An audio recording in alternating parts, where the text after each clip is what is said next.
Tu le sais déjà. Tu l'as toujours su.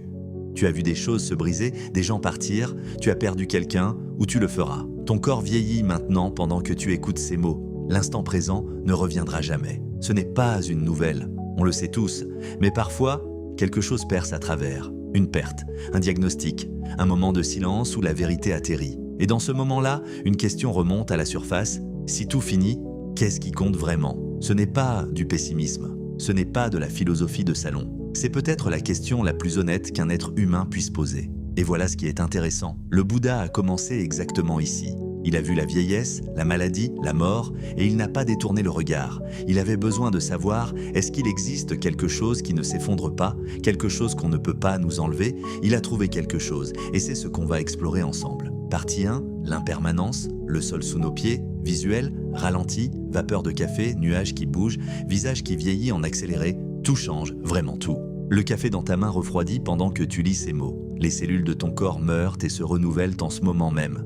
Rien, littéralement rien, ne reste identique. En bouddhisme, ce principe s'appelle anicca. En français, on traduit par impermanence. Mais ce mot peut sonner abstrait, philosophique. Ce n'est pas abstrait, c'est le fait le plus concret et indéniable de l'existence. Le Bouddha le disait ainsi, Sabbe Sankara Anicca, tout ce qui est conditionné est impermanent. Tout ce qui s'est assemblé se désassemblera. Mais, et si rien ne changeait jamais? Visuel, pause, plan fixe, silence, laisse la question respirer. Si rien ne changeait, ta douleur ne se terminerait jamais. Cette erreur que tu as faite il y a 10 ans, tu resterais gelé dedans à jamais. Ce deuil que tu portes, aucune chance de guérison. Cette situation difficile, aucune possibilité de résolution. L'impermanence n'est pas l'ennemi, c'est la condition de toute possibilité. La musique existe grâce à elle, les histoires aussi. L'amour se creuse grâce à elle. La souffrance ne vient pas du changement lui-même, elle vient de notre résistance au changement. 2 niveaux de réalité. Le bouddhisme distingue 2 façons de voir la réalité. La première, Samutissaka, la vérité conventionnelle, c'est le niveau de la vie quotidienne. Ton prénom, ta famille, ton travail, tout ça est réel et signifiant. La deuxième, Paramatthassaka, la vérité ultime, c'est ce que tu vois quand tu regardes plus profond. Sous la surface, tout ce qu'on appelle soi se révèle être un processus, un flux constant, rien de fixe au centre, juste du mouvement. Ces 2 vérités ne se contredisent pas. Elles regardent juste la même réalité à différentes profondeurs. Comme l'océan, tu peux voir des vagues distinctes ou tu peux voir qu'il n'y a qu'une seule eau. Les 2 sont vrais, ils révèlent juste des choses différentes. Partie 2. Ce qui compte dans la vie quotidienne visuelle. Scène de vie ordinaire, table familiale, collègues, mains qui se serrent. Le bouddhisme n'est pas une fuite du monde. Il y a un malentendu courant sur le bouddhisme. Les gens pensent parfois que l'objectif est de tout quitter, de se détacher de tout, d'aller méditer dans un monastère et d'oublier la vie ordinaire. C'est une lecture errée. Le Bouddha a passé une quantité énorme de temps à enseigner aux gens ordinaires. Des marchands, des agriculteurs, des rois, des serviteurs. Et il ne leur a pas dit « rien de tout ça ne compte, attendez la prochaine vie ». Il leur a dit « voilà comment bien vivre, comment traiter vos parents, comment être un bon conjoint, comment être un ami fiable ». Le Bouddha traitait ces relations comme significatives, dignes de soins et d'attention. Le karma, ce que ça veut vraiment dire, le mot karma a été tellement mal utilisé dans la culture populaire qu'il vaut la peine de clarifier. Le karma n'est pas une punition cosmique ou une récompense magique. En réalité, kama signifie simplement action. Et les actions ont des conséquences. Comment tu agis façonne qui tu deviens. Comment tu parles façonne tes relations. Comment tu gagnes ta vie façonne le monde dans lequel tu vis. La générosité, la kindness, l'honnêteté, la compassion, ce ne sont pas juste de belles valeurs abstraites. Elles mènent à des résultats tangibles. La confiance, le lien, la paix intérieure, une vie sur laquelle on peut se retourner sans regret. Donc oui, à ce niveau-là, beaucoup de choses comptent vraiment. Tes relations, ton intégrité, ta contribution aux gens autour de toi, et pourtant, même la meilleure vie, vécue avec soin, entourée d'amour, pleine de travail qui a du sens, reste soumise au changement. Tu peux tout faire bien et perdre quand même ce que tu chéris. Non pas parce que l'univers est injuste, mais parce que c'est simplement ainsi que fonctionnent les choses conditionnées. Ce qui se rassemble se sépare. Ce qui apparaît, disparaît. Ce n'est pas fait pour être déprimant. C'est juste honnête. Et ça ouvre une question qui mérite d'être posée. Y a-t-il quelque chose qu'on ne peut pas nous enlever? Partie 3. Ce qui compte quand on regarde plus loin, visuel, plan contemplatif. Quelqu'un assis en silence, lumière douce, le piège des conditions, on connaît tous ce schéma en nous. Essayer d'arranger les conditions pour enfin être heureux. La bonne relation, le bon travail, le bon niveau de revenu, la bonne santé. Et quand on les a, on se sent bien. Un moment, et quand on les perd, ou quand elles sont menacées, on souffre. C'est ce que la plupart du développement personnel enseigne. Minimiser la douleur, maximiser le plaisir, optimiser ses circonstances. Mais le Bouddha pointait vers quelque chose de plus radical. il posait une question plus profonde. Existe-t-il un bonheur qui ne dépend d'aucune condition? Son enseignement se résume en une ligne qu'il a répétée toute sa vie. Autrefois comme aujourd'hui, j'enseigne uniquement la souffrance et la cessation de la souffrance, la racine de tout. La réponse du Bouddha à la question « Quelle est la cause ?» est précise.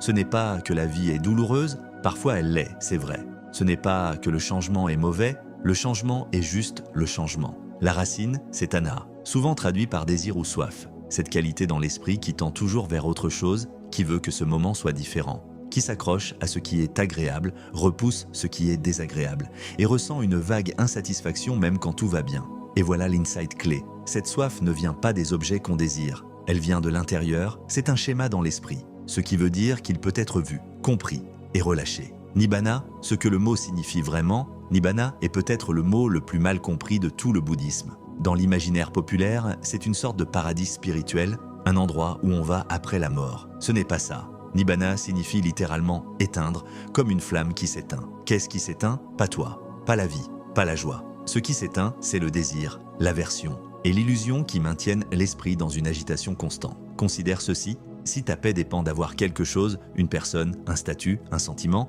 alors ta paix peut toujours être troublée. Nibbana, c'est une paix qui ne dépend de rien, pas parce que tu es devenu indifférent, mais parce que la compulsion de s'accrocher s'est dissoute. Tu peux encore apprécier les choses, aimer, t'engager pleinement dans la vie, mais tu n'es plus prisonnier du besoin que les choses soient d'une certaine façon. Le Bouddha appelait Nibbana le bonheur suprême, non pas parce que c'est plus intense que les autres plaisirs, mais parce que c'est le seul bonheur sans date d'expiration. Partie 4. Un chemin à parcourir sans quitter sa vie. Visuel, vie ordinaire, cuisine, trajet, bureau, puis moment de pause, respiration, pas besoin de tout quitter. Il y a une supposition tranquille dans beaucoup d'enseignements spirituels. La vraie transformation exige une renonciation dramatique. Quitte ton travail, pars dans un ashram, rase-toi la tête. Le Bouddha n'enseignait pas ça comme une exigence universelle. Il décrivait un chemin, le noble sentier octuple, qui peut être parcouru par n'importe qui, n'importe où. Ces 8 facteurs sont vue juste, intention juste, parole juste, action juste, moyen d'existence juste, effort juste, attention juste, mindfulness, concentration juste. Aucun de ces facteurs n'exige un monastère. Tous peuvent être pratiqués en élevant des enfants, en travaillant, en vivant en ville, en naviguant les relations. Des exemples réels, anecdotes historiques, voix plus lentes, presque méditatives. Sita était un simple laïc. Il a été déclaré par le Bouddha lui-même comme le principal disciple laïque pour l'enseignement du Dhamma. Kujutara était une servante du palais. Selon la tradition, elle a atteint le premier éveil, l'entrée dans le courant, tout en continuant à travailler à la cour royale. Le roi Bimbisara lui-même était considéré comme un disciple noble, ayant réalisé le Dhamma tout en gouvernant un royaume. La libération dans une seule vie n'est pas réservée aux moines. Elle est disponible à quiconque marche sur le chemin avec sincérité et constance. Comment ça se passe concrètement? Pense aux 8 facteurs, non pas comme une liste à cocher, mais comme 8 rayons d'une roue. Ils se soutiennent mutuellement, ils tournent ensemble. Vue juste plus, intention juste, le cap. Quand tu commences à comprendre la nature de la souffrance et la possibilité de liberté, tes intentions se réalignent naturellement. Parole juste plus, action juste plus, moyen d'existence juste, comment tu te montres dans le monde. Ne pas nuire, ne pas tromper. Ça, tu peux le pratiquer comme parent, comme professionnel, comme voisin. Effort juste plus, attention juste plus, concentration juste, l'entraînement de l'esprit. C'est là qu'intervient la méditation, mais pas comme tu l'imagines peut-être. 15 minutes d'attention génuine par jour peuvent de commencer à transformer les schémas de ton esprit. La clé, la régularité, pas l'intensité. Tu apprends à voir ce qui se passe vraiment dans ton expérience, moment après moment. Tu apprends à être moins automatiquement ballotté par les désirs et les aversions. La spirale qui approfondit, ces facteurs se renforcent mutuellement. Vivre éthiquement crée la stabilité mentale qui rend la méditation possible. La méditation crée la clarté qui te permet de voir la réalité plus précisément. Voir la réalité plus précisément mène naturellement à vivre plus éthiquement. Ce n'est pas une échelle à gravir une fois. C'est une spirale qui s'approfondit avec le temps. Et la chose la plus importante à savoir sur ce chemin, tu n'as pas besoin d'être parfait pour en bénéficier. Chaque étape apporte un bénéfice, pas seulement à la fin, mais dès maintenant, dans cette vie. Conclusion visuelle, retour aux images du début, feuilles, vagues, bougies, mais maintenant quelque chose a changé dans le regard. Tu n'as pas besoin de tout renoncer. Tu as besoin de changer ta relation à tout. Aimer sans t'agripper aussi fort.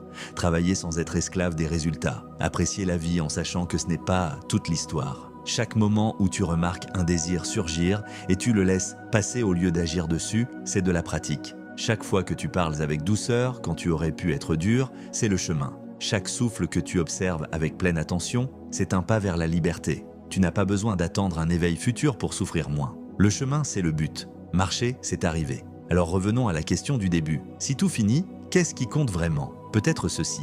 Aimer ce qui est là sans exiger que ça reste à jamais. Prendre soin de ce qui est devant toi sans te perdre quand ça change. Traverser ce monde impermanent avec un cœur qui apprend, lentement, à lâcher prise. Pas lâcher la vie, lâcher la lutte contre la vie. Les dernières paroles du Bouddha, selon la tradition, étaient une invitation. Toutes les choses conditionnées sont soumises à la décrépitude. Avancer avec diligence, pas un ordre, une invitation. Le chemin est là, la porte est ouverte. Ce que tu fais maintenant, c'est à toi de décider. Si cette vidéo a résonné en toi, laisse un like, ça m'aide vraiment. Et écris-moi en commentaire quelle partie a touché une corde. Abonne-toi pour la suite, on va explorer encore plus loin la sagesse bouddhiste. Prends soin de toi.